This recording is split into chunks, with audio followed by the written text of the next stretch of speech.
The first thing I saw that morning wasn't the sunrise, it was a bulldozer sitting inside my pasture, not outside the fence, not on the county road, inside my fence. Its steel tracks had crushed nearly 50 yards of fresh grass where my cattle usually grazed. Orange survey flags stretched across my property like someone had already decided the land belonged to them. 3 pickup trucks with construction logos were parked beside my old red barn, and workers in reflective vests were unloading pipes thicker than an oil barrel. One man looked up, smiled at me, and waved as if I should be happy. "Morning," he shouted. "Well, try to stay out of your way." Out of my way. I climbed out of my dusty black Ford F-250 so fast I almost forgot to shut the door. "What exactly do you think you're doing?" The foreman barely looked concerned. "Installing the new pipeline." "My pipeline?" He laughed. "No, sir. HOA approved utility project." I stared at him for several seconds. "My ranch isn't part of any HOA." He pointed toward a folder sitting on the hood of his truck. "We've got permits." Then he said the sentence that changed everything. "The HOA owns the access easement." I looked at the ground beneath my boots. Then I looked at my fence. Then I looked at the old oak tree standing near the property line. The same tree my grandfather had pointed to 40 years earlier. The same tree he'd told me never to forget. Because according to him, that tree proved exactly where our deed ended. Or rather, where everyone else's stopped. I didn't argue. Not yet. Because if there was one thing my grandfather had taught me, it was never interrupt someone while they were making an expensive mistake. My name is Ethan Walker. I'm 47 years old, 6'2", with dark brown hair that started turning gray around the temples. Years of ranch work left deep lines around my face, and the Texas sun gave my skin a permanent bronze color. My blue eyes had seen droughts, floods, cattle diseases, and more financial scares than I cared to remember, but nothing prepared me for watching strangers unload millions of dollars worth of pipeline equipment onto land my family had owned for almost a century. I wore the same thing nearly every day: a faded blue denim shirt, brown leather vest, worn blue jeans, tan cowboy hat, and old brown leather boots that had survived more ranch seasons than some people survive jobs.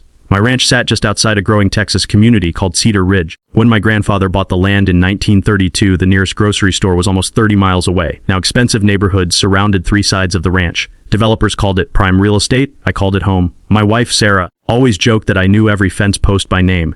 Maybe she wasn't wrong. Every acre carried a memory. The western pasture was where Dad taught me to ride horses. The creek behind the barn was where our daughter Emma caught her first fish. The old oak tree marked the place where Grandpa buried our first ranch dog. People driving by only saw open land. I saw family history. About 10 years earlier, the Cedar Ridge Estates Homeowners Association appeared almost overnight. Big stone entrance, decorative fountains, perfect sidewalks, perfect lawns, perfect houses, perfect rules. The first HOA president actually visited me with cookies. She smiled the entire conversation while politely suggesting I paint my weathered barn because homeowners could see it from certain backyards. I smiled back, then politely explained my ranch had been there 75 years before her neighborhood existed. She never came back. Unfortunately, the next president wasn't nearly as polite. Her name was Linda Crawford, around 60 years old. Perfect blonde hair that never seemed to move, even during Texas windstorms. Perfect makeup, perfect white pantsuits, pearl necklace, designer sunglasses. Everything about her looked expensive, including her attitude. Linda believed rules solved every problem. If they didn't, she simply created more rules. She had spent years convincing homeowners that my ranch lowered property values. According to her, cattle smelled, barns looked outdated, tractors were noisy, roosters crowed too early, hay bales looked messy. Meanwhile, thousands of families across Texas would have laughed at those complaints. But Cedar Ridge wasn't built for ranchers. It was built for people who wanted country views without country life. Over the years, Linda filed complaints with nearly every county office imaginable. She complained about dust, noise, livestock, fence repairs, controlled burns, farm equipment. She even once demanded I move my cattle farther away because homeowners didn't enjoy seeing them while eating dinner on their patios. The county rejected every complaint. Still, she never stopped.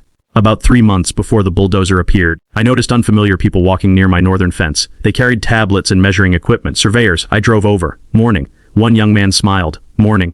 Sir, what are y'all surveying? I'm not really allowed to discuss the project. My fence seems like my business. He hesitated. We're mapping utility routes. Across whose land? I honestly don't know. Then he packed his equipment surprisingly fast. That should have been my first warning. Instead, I assumed the county planned improvements along the highway. Life on a ranch doesn't leave much room for paranoia. There's always another fence to repair, another calf to check, another tractor that refuses to start. A few weeks later, my neighbor Tom Jenkins stopped by. Tom owned the ranch east of mine. He was 63, stocky, with a thick gray mustache and the calm voice of someone who'd spent his entire life outdoors. He climbed out of his green Chevrolet pickup holding a folded newspaper. You hear about this pipeline. What pipeline? He handed me the business section. Buried near the bottom was a short article about a private energy company planning a $12 million infrastructure project to improve service for Cedar Ridge and neighboring developments. The route wasn't published. I shrugged. Doesn't mention us. Tom frowned. That's what worries me. He tapped the newspaper. They're awfully quiet about where it's going, and neither of us realized how intentional that silence was. The following month, strange things started happening. Wooden stakes appeared near my north pasture, then disappeared. Fresh orange paint showed up on fence posts. Someone removed it overnight. A county employee asked unusual questions about property boundaries. Then another employee claimed he'd never spoken to me. It felt like pieces of a puzzle scattered across the ranch. None of them made sense. Until that morning, standing beside the bulldozer, watching workers unload pipe. The foreman handed me a copy of their authorization packet. The top page displayed the pipeline company's logo. Behind it sat engineering maps, construction schedules, environmental reports, permit numbers. Everything looked official. Then I reached the final approval page. Across the bottom sat a large signature. Linda Crawford, HOA President, Authorized Access Representative. I looked back at the foreman. Who told you she could sign for my property? Our legal department. My ranch has never belonged to Cedar Ridge Estates. He shrugged. I'm just following orders. I folded the papers carefully. Have your legal department call me. We're on a schedule? So am I. He gave an uncomfortable smile. We've already started. I nodded slowly. I noticed. Just then another truck arrived, white SUV with a logo on the door. Linda stepped out wearing another immaculate white suit despite the dust swirling around her expensive shoes. She smiled before reaching me. Linda, I see you've met everyone. They're standing in my pasture. She crossed her arms confidently. Our attorneys confirmed everything. My attorneys haven't. She looked almost amused. The easement belongs to the association. According to whom? The recorded documents? Which recorded documents? The ones your family apparently overlooked. I watched her expression carefully. She genuinely believed she'd already won. That confidence interested me. Confident people usually stop checking whether they're right. I'll review my deed, I said. She gave a soft laugh. You should have done that years ago. Then she turned toward the workers. Let's keep moving. Machines roared back to life. Steel tracks rolled deeper into my pasture. Workers began unloading more sections of pipe. No one noticed I wasn't angry anymore. I was thinking specifically about something Grandpa used to keep locked inside an old metal box. Something he'd shown me only once. A faded survey from 1932, covered with handwritten notes. He'd made me promise never to lose it. At the time, I didn't understand why. Now, standing in the dust while a $12 million project crossed my ranch, I had a feeling that old document was about to become the most valuable piece of paper in Texas. I didn't drive straight to my lawyer. I drove home. That probably sounds strange, but panic has a way of making people skip the most important step. My grandfather used to say, when someone claims your land, don't argue from memory. Argue from paper. Our ranch house sat on a gentle rise overlooking the red barn and the north pasture. Sarah was on the porch before I even stopped the truck. One look at my face told her something was wrong. They started, didn't they? I nodded. They're already inside the fence. She didn't ask another question. Instead, she walked straight into Grandpa's old office. The room hadn't changed in 20 years. The oak desk still carried tiny scratches from his pocket knife. His faded maps still hung on the wall. Metal filing cabinets lined one side of the room. And tucked into the back corner sat the dented green lockbox I'd been thinking about all morning. Sarah placed it on the desk. You still have the key. I reached into the small tin where Grandpa always kept spare screws and nails. The brass key was exactly where he'd left it. Inside the box were deeds, tax records, handwritten surveys, photographs, and yellowed letters dating back nearly a century. The smell of old paper filled the room. I carefully unfolded the survey Grandpa had shown me years before. Across the bottom, written in faded blue ink, was one sentence underlined twice. No permanent easement granted beyond County Road 18 unless signed by all landowners. I read it again. Then a third time. Sarah leaned closer. That sounds important. But is it enough? I don't know yet. There was another folded paper underneath. An amended property agreement from 1978, Dad's signature. 2 neighboring ranch owners. The county clerk. No HOA, no developer, no utility company. More importantly, no permanent access across our north pasture. The legal description matched the old oak tree almost perfectly. The tree Linda had walked right past that morning without giving it a second glance. I smiled for the first time all day. She's reading the wrong deed. Sarah looked confused. How can someone read the wrong deed? Because developers sometimes copy older plats instead of checking later corrections. She stared at me. You think that's what happened? I think someone found paperwork they wanted to believe. She immediately grabbed her phone. Call Daniel. Daniel Brooks had been our family's attorney for almost 15 years. He wasn't flashy. He wasn't loud. He wore simple navy suits, drove a silver Ford Explorer, and carried himself like a high school history teacher instead of a courtroom lawyer.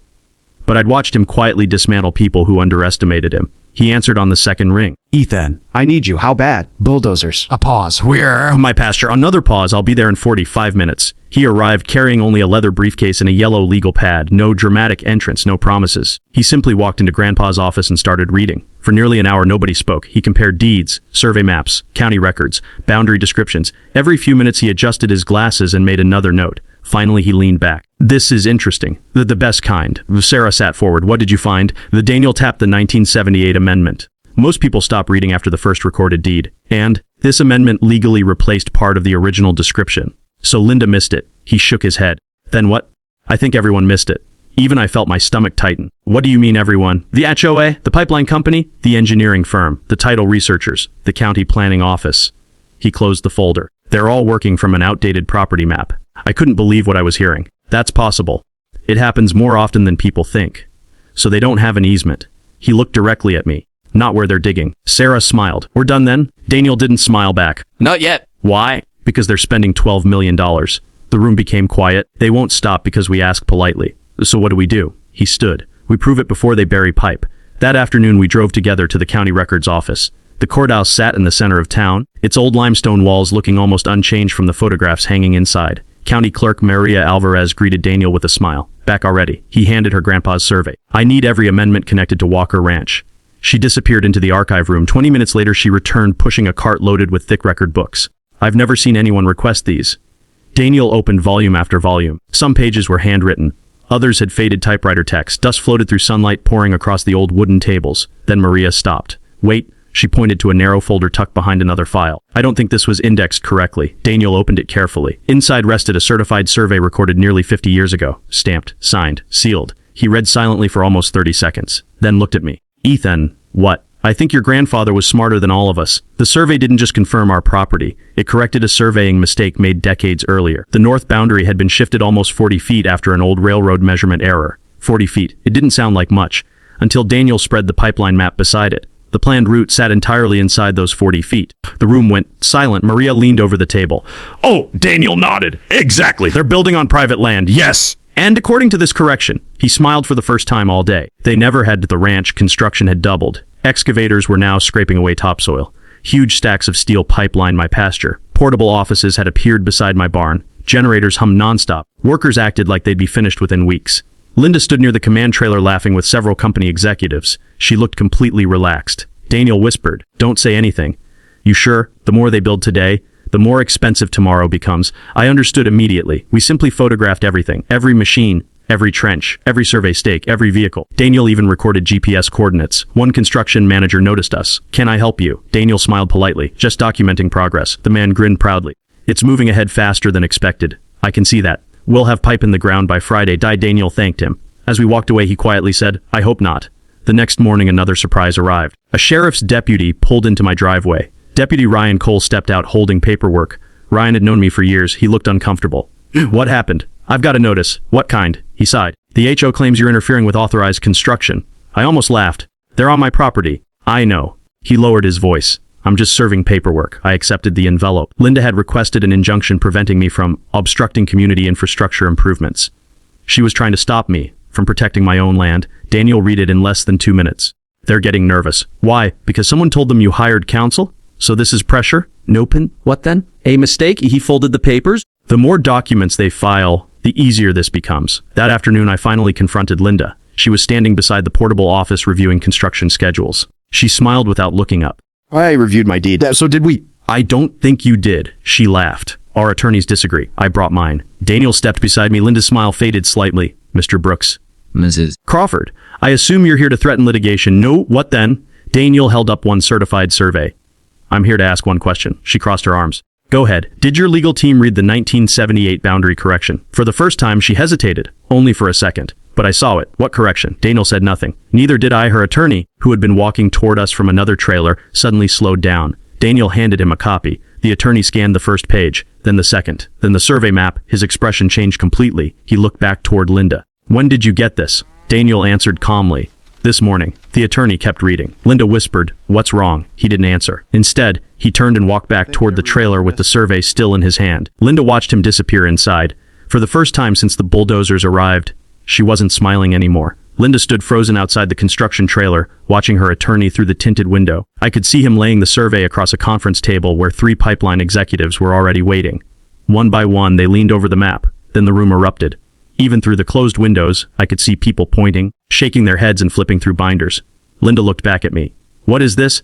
Daniel answered before I could. "It's 50 years of paperwork your team should have read." She forced a laugh. "You're bluffing." Daniel simply smiled. "If I were bluffing, your attorney would already be back outside." 5 minutes passed, then 10. Construction slowed as workers noticed the tension. Finally, Linda's attorney stepped out. His face had lost every ounce of confidence. "We need a private conversation." Linda frowned. "About what?" "The project. Now." "Wes." She glanced toward us. "I'm not discussing strategy in front of him." Her attorney lowered his voice, but I still caught a few words. "Wrong survey, boundary correction, liability, immediate exposure." Linda's face turned pale. She looked back at me as if seeing me for the first time. That's impossible. Daniel calmly replied, none. It's recorded. Within minutes, the construction foreman received a radio call. Every bulldozer shut down. Engines went silent. Workers stood around confused. One operator climbed out of his excavator and asked, lunch break already? No, the foreman answered. Legal. Nobody argued after hearing that word. The following morning, Daniel filed an emergency motion in county court requesting a temporary restraining order to halt all work on my property. The hearing was scheduled for dawn the next day. Exactly what Daniel wanted. Why so early? I asked. He smiled. Because if the judge signs before sunrise, they can't restart construction at daylight. That night I barely slept. At 9:30 a.m., Sarah poured me coffee while the ranch was still dark. You nervous? Lytle, you've done everything right. I know. But what if, she interrupted me. Your grandfather trusted those papers. I looked toward the old oak tree through the kitchen window. So do I. That the courthouse lights were already on when we arrived. Judge Helen Mercer was known for one thing: she hated shortcuts, especially involving property rights. The pipeline company's legal team filled one side of the courtroom. Linda sat behind them wearing another perfectly pressed white pantsuit. For the first time since I'd known her, she looked exhausted. Daniel stood alone at our table with 2 cardboard boxes full of records. The hearing began at exactly 6 a.m. The pipeline company's lead attorney spoke first. Your Honor, this project has all required approvals. Judge Mercer adjusted her glasses. According to whom? The HOA and County Planning Office. Daniel stood. Your Honor, both relied on an obsolete survey that was legally corrected decades ago. He handed the judge certified copies. The courtroom became completely silent. Judge Mercer read every page herself. She didn't rush. She didn't ask questions. She simply kept turning pages. Finally, she looked toward the county planning director. Did your office verify this amendment? The director swallowed hard. No, Your Honor, not. It wasn't included in the digital file. Judge Mercer looked at the clerk. Was it recorded? Yes, properly. Yes. She turned toward the pipeline attorney. Did your title company locate this? Why? He hesitated. Don't know. Daniel quietly added, they searched convenience records instead of complete records. The judge nodded slowly. I suspected as much. Then came the moment nobody expected. Judge Mercer asked Linda to stand. Mrs. Crawford. Yes, Your Honor. On what authority did you sign access across Mr. Walker's ranch? Linda straightened her shoulders. Our attorney advised that the HOA controlled the easement. What documents did you personally review? She hesitated. Anything else? No. The corrected deed. No. The amended survey. No. The county boundary correction. No. Judge Mercer folded her hands. So you approved heavy construction on private property without reading the controlling deed? Linda couldn't answer. The silence said everything. At exactly 6:47 a.m., Judge Mercer signed the emergency restraining order. I find substantial evidence that construction is occurring on private property without lawful authorization. She looked directly at the pipeline executives. All work on Walker Ranch is suspended immediately. Then she added the sentence that changed the entire case. Any continued activity after service of this order shall constitute knowing trespass. Daniel quietly whispered. We got them. Badivi, Bay 7:15 a.m. Deputies served the order at my ranch. Construction crews watched in disbelief. The foreman removed his hard hat. So we're done. A deputy answered. Unless you enjoy contempt of court. Within an hour, every machine was leaving my pasture. Bulldozers, excavators, dump trucks, survey equipment, portable offices. The convoy stretched nearly half a mile down the gravel road. My cattle slowly wandered back toward the grass they'd been avoiding for days. The ranch felt peaceful again, but the legal battle had only begun. Over the next several months, discovery uncovered something shocking. The pipeline company had repeatedly asked the HOA to confirm ownership. Instead of requesting a complete title review, the board simply voted to affirm existing assumptions. Those 2 words, existing assumptions. Emails revealed board members had ignored questions from engineers. One even wrote, Mr. Walker will complain no matter what. Proceed. Another message from Linda read, we can't allow one rancher to delay community progress. The jury didn't react kindly to those emails. The trial lasted 8 days. Surveyors testified. County officials admitted mistakes. Title experts explained the missing amendment. Even former HOA board members admitted no one had read the corrected deed. Then Grandpa's original survey was displayed on a large courtroom screen. Daniel carefully unfolded the faded paper. This document has existed for 94 years. He looked at the jury. The truth was never hidden. It was ignored. When it was my turn to testify, Daniel asked only one question. Ethan. Yes. What did you want from the beginning? I answered honestly. I wanted everyone to leave my ranch the way they found it. Nothing more, nothing less. After 5 hours of deliberation, the jury returned. The courtroom became silent. Wu find in favor of the plaintiff. The judge read the verdict. The AOA was liable for trespass, negligence, property damage, unauthorized authorization. The pipeline company shared responsibility for failing to verify ownership. Together, they were ordered to pay for full restoration of my ranch, my legal costs, lost agricultural income, and substantial additional damages. The total judgment reached several $1 million. But the money wasn't what people remembered. A month later, the HOA held a special meeting. Homeowners packed the clubhouse. Linda Crawford resigned before the meeting even began. 3 board members resigned with her. New elections were held within weeks. One of the first actions taken by the new board was sending me a handwritten apology. I accepted it. Holding grudges takes more energy than fixing fences. 2. The pipeline company eventually rerouted the project along an existing county utility corridor. It cost them millions more. But no one challenged the decision. They'd learned the most expensive lesson possible. Read the deed first. One Saturday afternoon, nearly a year later, I stood beneath Grandpa's old oak tree with my daughter Emma. She looked at the weathered survey framed inside my office. So this old paper saved the ranch. I smiled. What did? Your great-grandfather, how believed every piece of land carries a story. She looked toward the pasture where cattle grazed peacefully. And if you don't know the story, you can lose the land. She nodded quietly. So sometimes people ask if I hate the HOA. I don't hate fades. Records don't. Every spring the oak tree still throws its shadow across the exact property line my grandfather trusted nearly a century ago. The fence still stands. The cattle still graze. The red barn still catches the first light of every sunrise. And every time I pass that old tree, I remember the greatest lesson my grandfather ever taught me: people can ignore the truth for years, but the deed never forget.